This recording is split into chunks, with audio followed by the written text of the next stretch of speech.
Welcome back to week number 5. This week's going to be short because I have just been crazy booked with a current project that I'm doing right now, and that's RootsTech. Check it out, rootstech.org. February 14th, it's going to be streamed live in 10 languages on families on LDS.org, and I'd encourage you to take a look at some of the things that I've been working on for the last 9 months.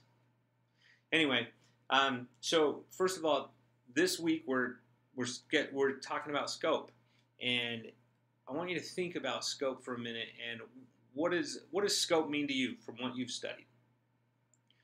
Now, in a project like RootsTech, scope is critical, and having a WBS. What is a WBS? Having a work breakdown structure is critical in order for a project to be successful. So what do you think happens when scope isn't very well nailed down? Now, in a case like RootsTech, the scope constantly changes, and I'm spending a lot of time trying to track it and understand where it's going, especially as things are constantly changing. I mean, here we are just days before the conference, and the scope is just out of control. So what does an out-of-control scope do to the other two variables in a project, and that is schedule and budget?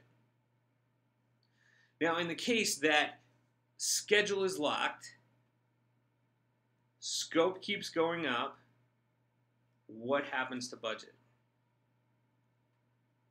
Okay, well, that's it for this week. Remember, thanks for your work on your last project that you've just turned in. I haven't had a chance to look at those yet, but they'll be graded within the week. On your next project, be looking at that. We'll be adding a few components to what you talked about. Besides the project charter and a stakeholder register, we'll now have a clear definition of scope and some additional items that you need to add. So take a look. Make sure you're active in both your project charter or your project discussion and the class discussion for the week. And please let me know if you have any questions. Thanks.